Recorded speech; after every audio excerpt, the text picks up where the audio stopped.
Hello and welcome to episode 25 of The Framework of Tomorrow. I am your host, Keegan Goldfarb, and today I am going to be talking about the history of comics to today and how they have impacted the world of entertainment. But as always, before I get into this episode today, I want to talk about my sponsor here on, longtime sponsor here on the network and on my show. The network, of course, that I am in is rallynetwork.net. You should go check us out at rallynetwork.net. We're called Rally Network. I'm going insane. Anyway, our sponsor here is Ashley Luann K, or at the Minnesota Nurse on Instagram. If you are pursuing a higher education or want insight on life as a nurse, go and check out Ashley Luann K at the Minnesota Nurse on Instagram. Not only does it help her out, it helps us out as well. So, like I said at the beginning of the episode, the first thing I said, this is episode 25. So the big thing about episode 25 in the podcast realm is 75% of podcasts never make it past episode 25. So it's kind of a big thing that I've made it here to episode 25. Of course, I still have to produce one more episode in order to, technically get past the 75%. I think that's how it works because they never get past 25. So I'm right here. I'm right here on the brim. I can either be in the 25% who make it out of that percentage realm or get stuck and never make another podcast again, which would be really, really sad. And I would be very sad. But I am going to make another episode.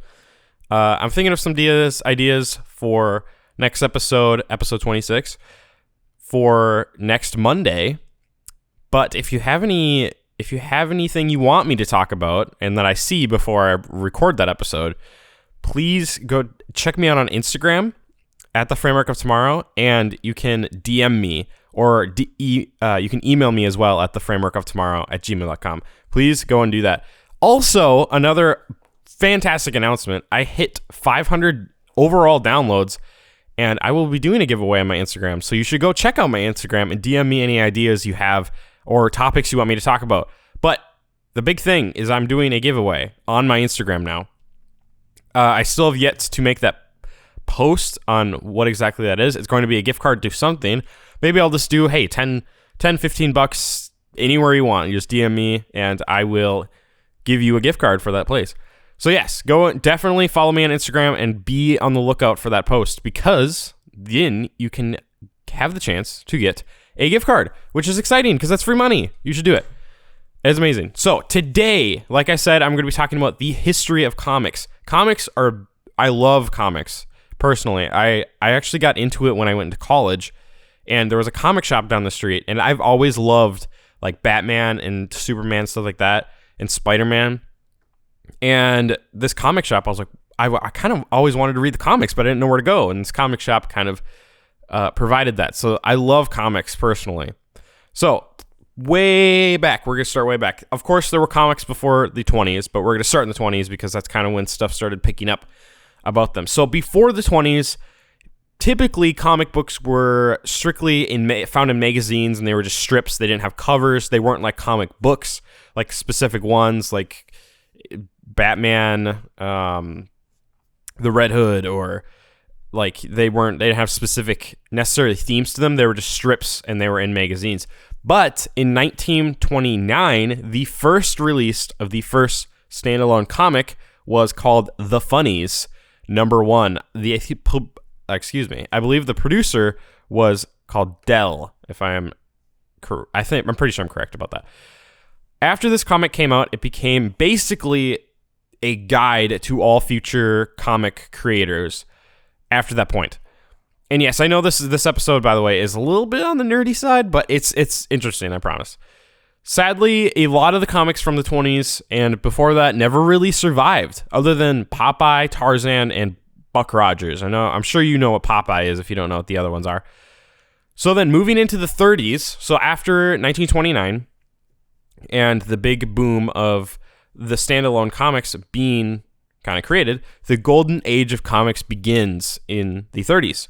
So everything we know about comics today basically bloomed from the 30s.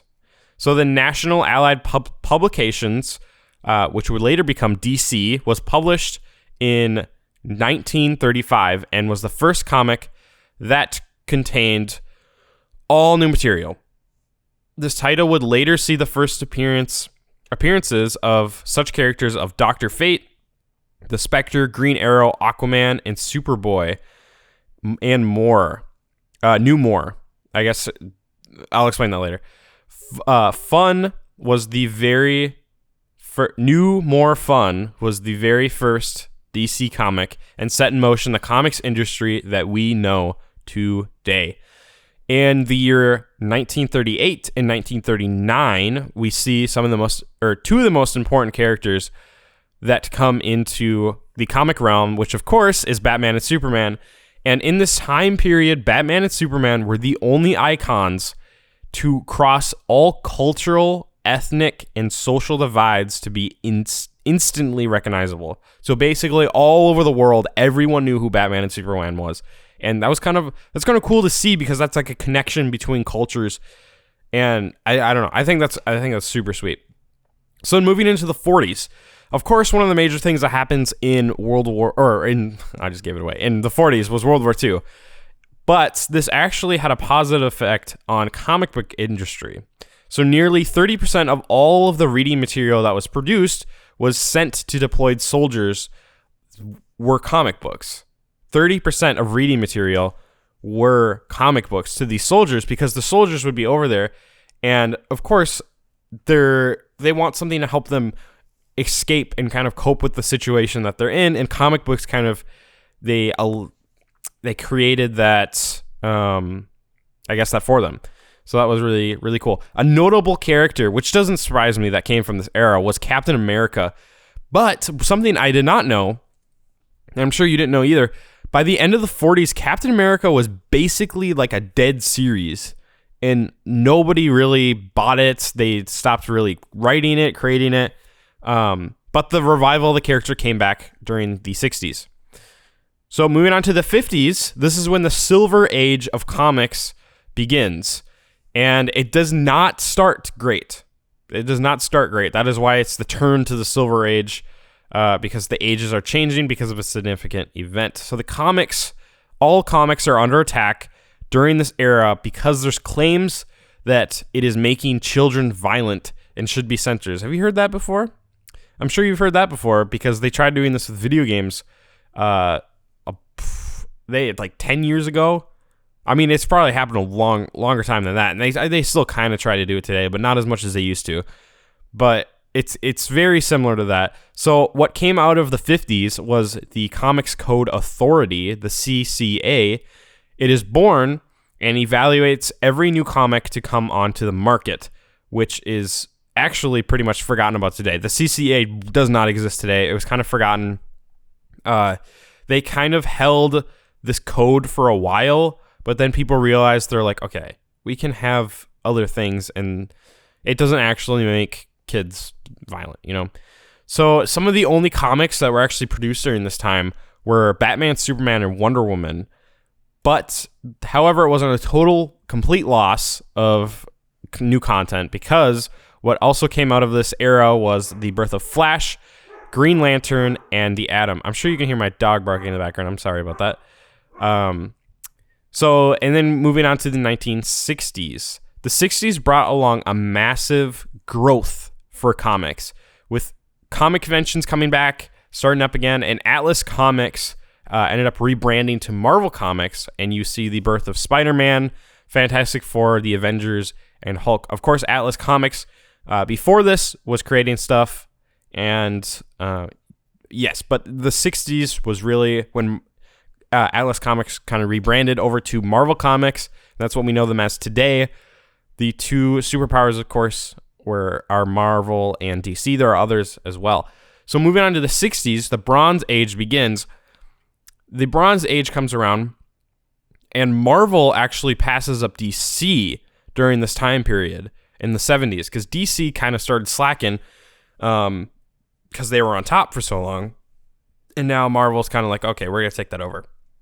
People kind of liked Spider-Man and stuff like that. They really did. So comics during the 70s started being produced more at an efficient rate and shipped to stores faster. And some of the major characters to come out of this era were John Stewart, which is Green Lantern, Power Girl, Adam Warlock, Luke Cage, and of course the Wonder Twins. If you don't know who the Wonder Twins are, you haven't watched Super Friends, only the best animated show from, I believe, the 80s. I think it's from the 80s. I could be wrong. I feel like I'm wrong. Maybe I'm not. But the Wonder Twins are some amazing characters. They're kind of a joke in the DC realm, but they're funny. One of the biggest characters with the longest lasting impact from the 70s would have had to have been Wolverine, because Wolverine came out during the 70s, and of course he's still very big today. Then moving on to the 80s, this is when we see some other companies kind of emerge out of this. Some smaller comic studios started coming up, such as Dark Horse Comics, Pacific Comics, and Capital Comics. You probably, if you know a little bit about comics, you've probably heard of Dark Horse Comics before. They still exist today, actually. The Dark Knight Returns was actually written during this time, which gave Batman a new foothold kind of in the comic era and like a new facelift, and made him extremely popular and kind of brought back DC for they kind of brought them back from their little dip. And The Dark Knight Returns is actually a major it's kind of a series that's still going on today. There's been games, there's been movies off of this. The Dark Knight Returns is great. No one really calls Batman, they call him Batman, but the Dark Knight, they also call him the Dark Knight, and that's primarily from this. Watchmen was also released during this time, which I can't remember if DC actually produced this or if it was someone else and then DC owned them, because they own them now. DC owns Watchmen now, so I am not completely sure about that. But moving on to the 90s, the modern, actually a little before that, in 1985, the modern era begins. So the modern era is from 1985 to today. So it's the modern era. 1990s, let's get to the 90s here. Image Comics were created during this time, but ended up falling through and basically failing and being absorbed by DC Comics, because Image is now owned by DC. DC had a very popular hit in the 90s called The Death of Superman, which I've heard of. It is amazing. I can't remember if I read it or not. Maybe just bits and pieces, and maybe I've just heard like some of the stories or like the overarching story from it, and it sounds really good, and I really want to actually get this comic. Marvel also did really well in the 90s with their big hit, The Infinity Gauntlet, which is kind of the base of the Marvel movie universe at this point, because the Infinity Gauntlet arc in the new movies was, of course, when Thanos came, and that was Infinity War, and that's kind of what that's based off of. But Marvel still continued to grow. However, in the 90s, Marvel filed for bankruptcy at the end of the decade, it's real sad. Also, sorry about my dog again. You probably can hear her barking in the background. I don't know what she's barking at. So now, coming from the 90s to the 2000s to basically now, I'm just going to kind of group from the 2000s to 2010s, and now it's the 20s, of course. So from the 2000s to 2020, a lot of these comics kind of, to be honest, they kind of faded out. Not as many people are reading comics as they used to. I mean, I don't know. I read comics still, and they're still being produced at a very heavy level. Like, they're still producing them. They're just not being, it's not like really in our pop culture anymore, as I would say. But they still definitely exist, and they're still going strong. However, comics have kind of moved, they've shifted from just being comics to also being found in the movies, obviously. I talked about that with Marvel, and DC also has some fantastic movies.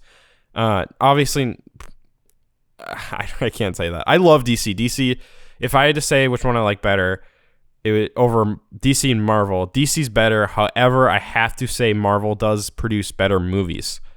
I don't like saying that, but it's 100% true, and DC needs to step their game up on that aspect. So comics yes, comics are not really read as much today. They're not in pop culture, but the movies, the characters from these comics are now in our movies. They're in video games, and of course, they're role models for many children and even adults, even for me. So yeah, that's kind of what's been going on from the 2000s to the 2000 to now, basically. Is they've just kind of integrated in different parts of our pop culture, which is really cool because there's some really cool movies and really cool video games that are out there. There's a new Spider-Man game coming out this fall, I think, and that's really cool. I played the first one on my roommate's PS4, and also the Batman games are fantastic. You should go play those if you haven't. And I believe they're making another one soon. I thought I heard a rumor about that. Anyway, this is not a video game channel. This is a history channel. So what? As always, at the end of my episodes, moving on past the main part of this episode, I have a "What are they doing for the future?" segment. So, what are comics basically doing for the future? Well, I kind of touched on that a little bit already. Comics have provided the base for many entertainment that we enjoy today, as well as providing people for examples and role models, which is really, really cool. And I think some of these superheroes and stuff are some really, really cool role models for some kids. And I know a couple of them have been role models for me growing up and even now. The two major comic companies today are still DC Comics, which is owned by Warner Brothers, and Marvel Comics, which is now owned by Disney. And yes, those are the two main comic, I guess. They've always been kind of the two main guys since the Silver Age. They were predominantly the two major ones. There was other ones, of course, from like the 20s to in the golden age of comics. There was others that are kind of mixed in there. Marvel wasn't very prominent during that time, but yeah. So those are the two major ones right now. Well, I guess that are going to be there because they're majorly big. Well, Marvel also may rule the superhero movies in popularity. DC has some amazing video games as well as some awesome animated films. There are some really cool animated films. However, they could learn a thing or two from Marvel on their movies. Like I said, I hate saying that, but it's true. So, moving on to the random history fact today. Batman actually pays Superman's salary in the comic realm. I guess this is really just, it's a comic book fact. It's not really a history fact. But Batman pays Superman's salary. So Bruce Wayne is obviously, you probably know this as Batman. Bruce Wayne is Batman. He is a part owner of the Daily Planet, which is where Clark Kent or Superman works when he's not being a superhero. So Bruce Wayne pays Superman's salary. I think that's so funny because obviously it's hilarious because I don't even know if they know that, to be completely honest. I mean, I know Batman knows who Clark Kent is, but well, I guess now he knows who Bruce Wayne is. But early on in the comics, that must have been funny. A funny realization for them. Anyway, thank you so much for listening to this episode of The Framework of Tomorrow. I really, really, really, really, really hope you enjoyed this. I know I did. This is a really cool episode for me to do. Make sure to go check me out at The Framework of Tomorrow on Instagram. You can send me an email at my Gmail, theframeworkoftomorrow@gmail.com. Make sure to rate me 5 stars on iTunes or rate me anything on iTunes. Anything helps. It just helps me be seen by Apple or on iTunes, and that would be fantastic. I will shout you out at the beginning of one of my episodes if you say you want me to, in the rating, of course. I upload every Monday and Wednesday at 5 a.m. Oh, also, I am on YouTube now at The Framework of Tomorrow on YouTube, so go and check that out as well. And make sure to have a fantastic rest of your day and tune in next Monday, for another fantastic episode of The Framework of Tomorrow.